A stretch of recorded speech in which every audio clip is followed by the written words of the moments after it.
히브리서 1장 1, 2절 읽겠습니다. 히브리서 1장 1절 2절 읽도록 하겠습니다.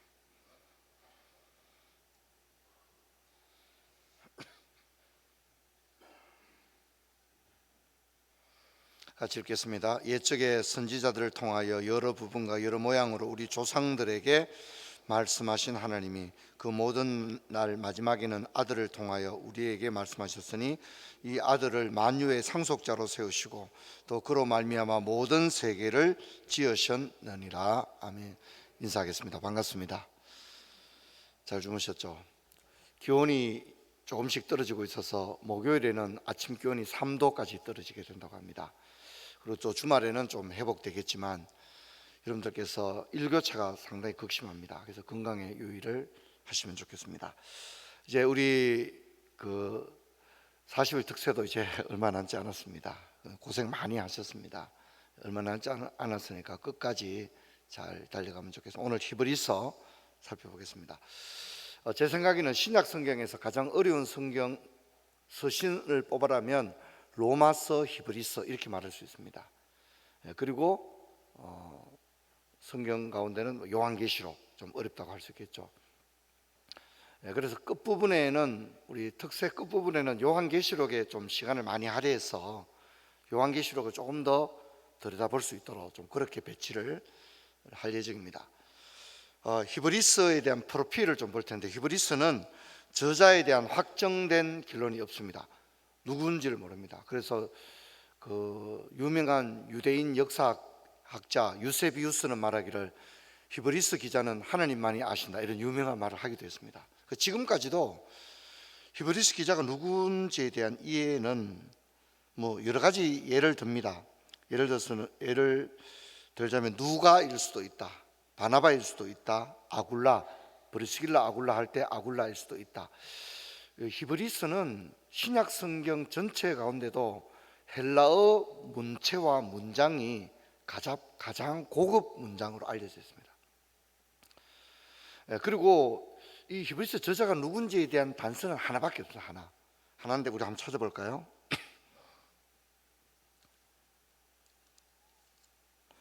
히브리서 13장 23절 한번 찾아볼까요? 이 사람에 대해서, 히브리서를 쓴 사람에 대해서 한 가지는 분명합니다. 13장 23절 보면 우리 형제 디모데가 놓인 것을 너희가 알라. 그가 속히 오면 내가 그와 함께 가서 너희를 보리라. 이렇게 말했다는 겁니다. 그러니까 이 사람은 분명히 디모데의 절친이라는 거죠. 그 디모데와 가까워도 보통 가까운 사람이 아니라는 거죠. 그러면 우리가 바울일 수도 있다라고 얘기할 수 있는데 히브리서는 바울의 서신들 문체와는 완전히 다릅니다. 그래서 바울이 아니라고 생각하는 거죠. 그러면 누굴까? 디모데와 가까운 사람 누가, 바나바, 아굴라. 그래서 이제 그런 사람들. 그리고 누가, 바나바, 아굴라는 학식이 뛰어난 사람들입니다. 그러다 보니까 고급 헬라어 문장을 썼을 것이다. 이렇게 추정을 하는 정도인 겁니다.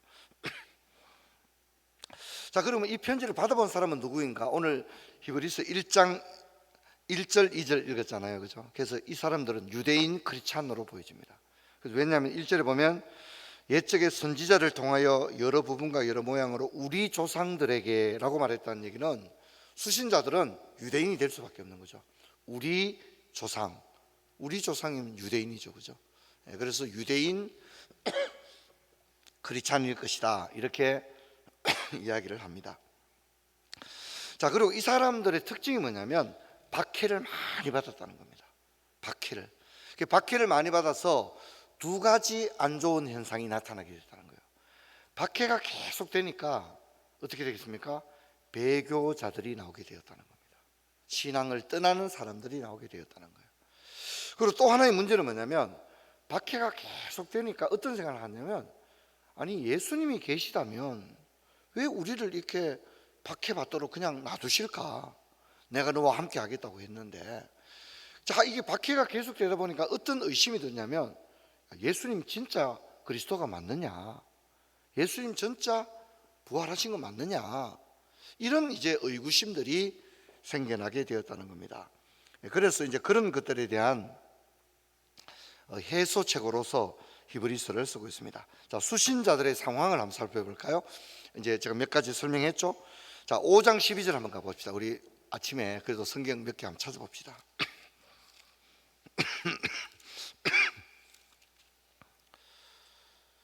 5장 12절 어떻게 나와 있죠? 때가 오래되었으므로 너희가 마땅히 선생이 되어야 할 터인데, 이 말은 뭐냐면 이 편지를 받아보는 유대인 크리스찬들은 신앙 초신자들이 아니라는 얘기입니다. 이 사람들은 어쩌면 초대교회 그 부흥을 경험했던 사람들, 그러니까 신앙 연조가 굉장히 길었던 사람들, 때가 오래되었으므로 이렇게 얘기하니까 수신자들은 이 편지를 쓴 사람은 수신자들의 상황을 잘 알고 있거든요. 근데 이 사람들이 신앙생활 하루 이틀 한 게 아니라는 겁니다. 그렇다고 해서 이 사람들이 신앙생활을 적당히 했느냐? 그렇지는 않습니다. 10장 32절 가봅시다.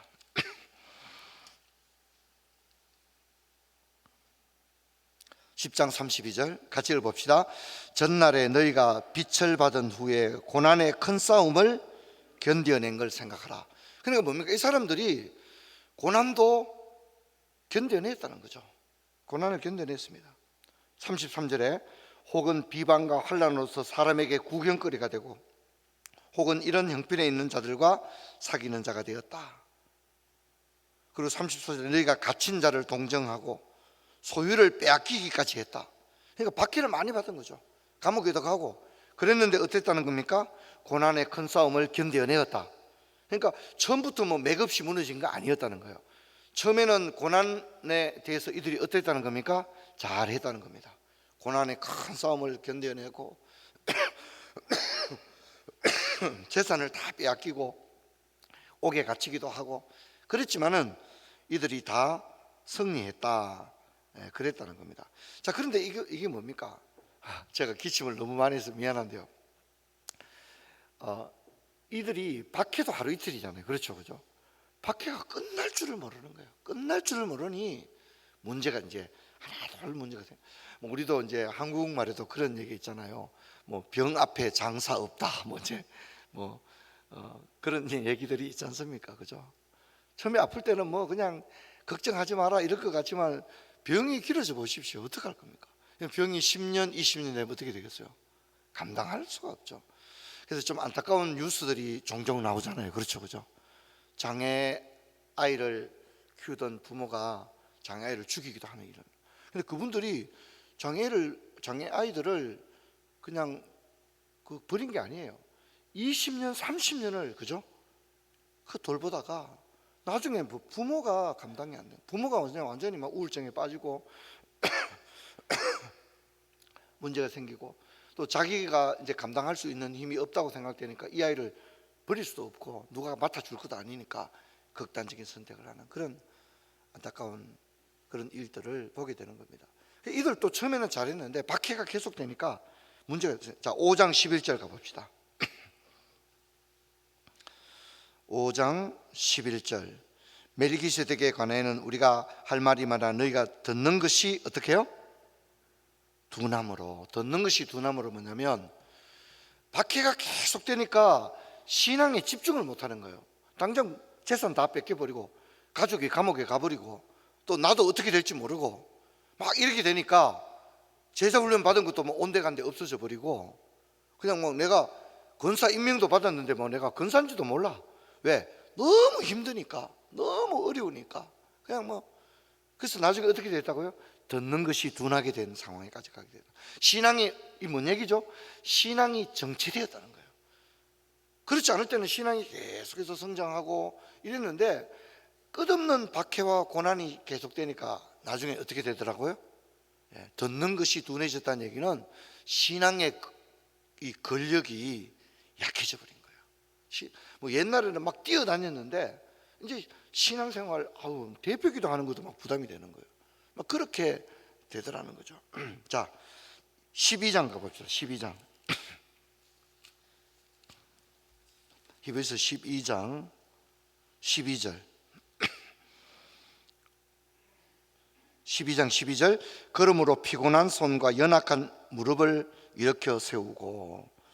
피곤한 손, 연약한 무릎. 뭔 말입니까? 이제 뭐 자기 힘으로 걸어가지도 못하는 거예요. 뭔 얘기입니까? 낙담했다는 거예요. 낙담하고 힘을 완전히 잃어버리고 교회 갈 힘도 안 생길 정도로 저 사람 어쩌다 저래 됐나, 그런 상황이 되어버린 거죠. 자, 아까 소유를 빼앗겼다는 읽어봤죠, 그죠? 자, 13장 14절 13장 14절 13장 14절 같이 읽어봅시다. 우리가 여기에는 영구한 도성이 없으므로 장차 올 것을 찾나니. 뭔 얘기죠? 고향마저도 잃어버렸다는 거예요. 고향마저도 다 잃어버렸습니다. 그래서 히브리서 수신자들은 이렇게 생각해요. 유대인이잖아요. 그러니까 이들이 예루살렘에서도 살았고 로마에서도 살았던 것으로 생각되어집니다. 근데 예루살렘을 박해를 인하여 예루살렘을 떠나게 되었고, 나중에 브리스길라 아굴라도 유대인들은 로마에서 어떻게 됐다고 그랬죠? 제가 추방을 당했다고 그랬죠, 그죠? 이해하시겠죠? 그러니까 한때 예루살렘 부흥을 경험했던 부흥의 세대예요.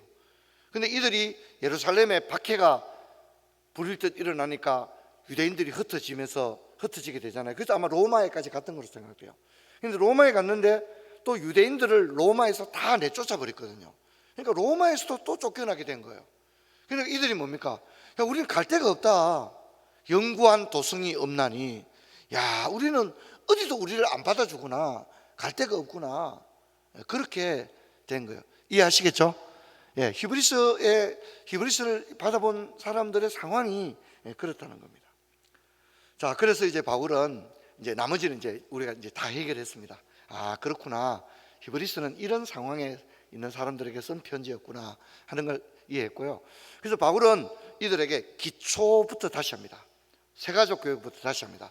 자, 우리 요한복음부터 다시 읽읍시다, 이제 이렇게 얘기하는 거예요. 그래서 히브리서 기자가 내놓은 처방은 딱 두 가지예요. 첫째는 그리스도에 대하여 확신을 가지게 하는 것이었어요. 그래서 탁월하신 그리스도가 히브리서의 가장 큰 주제입니다. 모든 선지자들보다 탁월하신 그리스도, 어떤 천사들보다 탁월하신 그리스도, 모세와 아론보다 더 탁월하신 그리스도. 그래서 그리스도에 대한 분명한 신앙을 가지게 하는 거예요. 그리고 이제 우리가 성경 히브리서 11장을 찾아봅시다. 히브리서 11장 히브리서 11장 무슨 장이라고 합니까? 우리가 믿음장 그렇게 얘기하죠. 그러면서 이들이 지금 뭐가 문제예요? 믿음이 흔들리고 있잖아요, 그죠? 그래서 믿음을 굳세게 해주기 위해서, 자, 이들이 누구죠? 유대인들이죠. 그래서 유대인들의 조상들을 다 이야기합니다. 그 중에 믿음의 영웅들을 이야기합니다. 누구부터 얘기합니까? 4절에 아벨, 5절에 에녹 이야기를 합니다. 7절에 노아, 8절에 아브라함을 이야기합니다.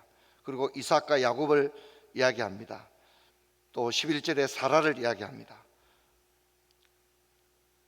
또다시 17절에 또다시 아브라함을 이야기할 때 독자 이삭을 바치는 게 얼마나 큰 시험이었느냐, 근데 그것을 이겨내었다. 그리고 이삭을 다시 살릴 줄로 믿었다. 그렇게 이야기를 합니다. 야곱의 얘기를 하고 요셉 얘기를 합니다.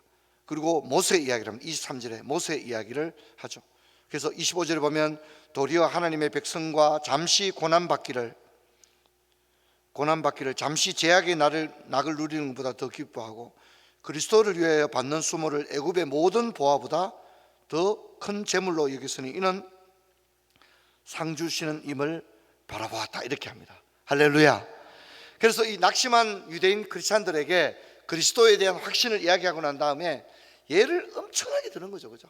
예를 엄청나게 들면서 그들도 다 그저 먹는 건 아니다. 그들도 다 뭐를 겪었다고요?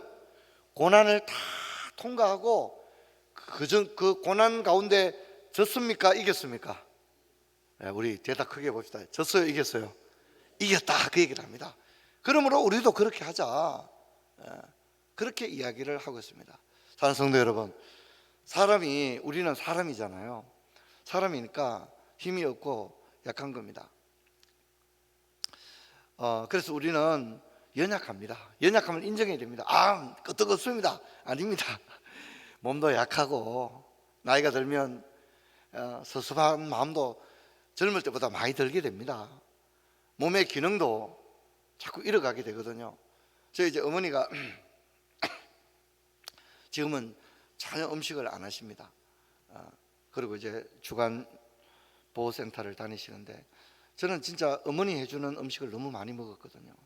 어머니 음식에 맛이 길들여지는데, 어머니가 어느 순간에부터 내 너희들 음식 못 해준다고 딱 얘기를 하시더라고요. 왜 그러냐고 그러니까 간을 못 맞추겠다 이러시는 거예요. 간을 못 맞추기, 자신이 없다는 거예요. 자신이 없어서 이제 너희들 알아서 해 먹어라.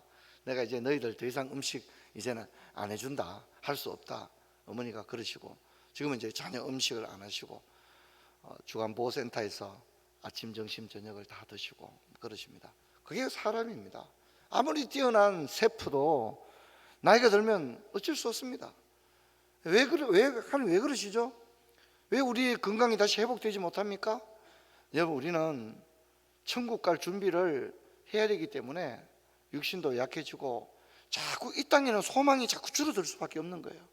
이 땅에 소망이 자꾸 막 생겨나면 여러분, 천국 가고 싶겠어요? 가고 싶지 않겠어요? 가고 싶지 않죠. 이 땅에 더 살고 싶지, 누가 천국 가고 싶겠어요? 그러나 육신의 장막이 무너진다고 성경이 분명히 말합니다. 육신의 장막은 무너진다고 분명히 말합니다. 근데 여러분, 그것은 하나님의 섭리입니다. 육신의 장막이 무너질 때 우리 때로는 내 몸의 기능이 좀 약해진다는 걸 느끼지 않습니까? 그렇죠? 시력도 약해지고 청력도 약해지고 걷는 것도 예전만 못하고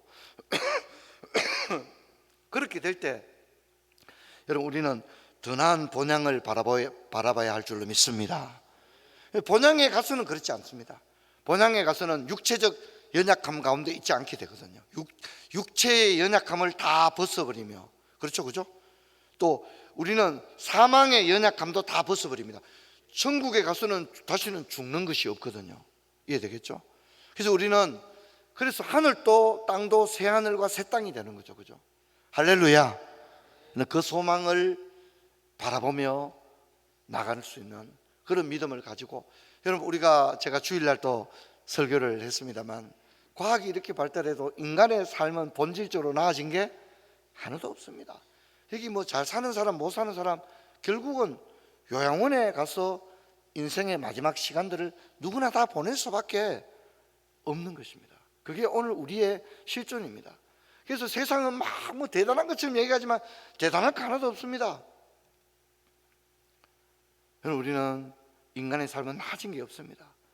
그것은 주님을 바라봐야 하기 때문인 거죠. 그래서 오늘 우리 히브리서를 바라보면서 우리가 이 땅 가운데서 나이가 들어가면서 여러 가지 육체적인 연약함이 다가오게 되고 외롭고 쓸쓸해지고, 또 우리 시대의 젊은이들도 힘들고 우리 엄마 아빠들 기성세대들도 얼마나 힘이 듭니까? 자식 키우는 것들이 얼마나 이렇게 세상이 좋아졌는데 자식 키우는 건 더 힘든 거예요. 그렇지 않습니까? 자식 키우는 게 얼마나 힘들고 어려운 일입니까? 그래서 여러분, 우리가 마지막 시대를 살아간다 이렇게 생각하시고 믿음으로서 승리하는 저와 여러분 되기를 주의 이름 축원합니다. 그래서 믿음의 사람들처럼 우리가 달려갈 수 있는 그런 은혜가 있었으면 좋겠습니다. 그래서 우리가 믿음의 경주를 경주할 수 있는 그런 저와 여러분 될 수 있도록 오늘 들은 말씀 기억하시고 우리 간절히 기도하고 돌아가겠습니다. 기도하겠습니다.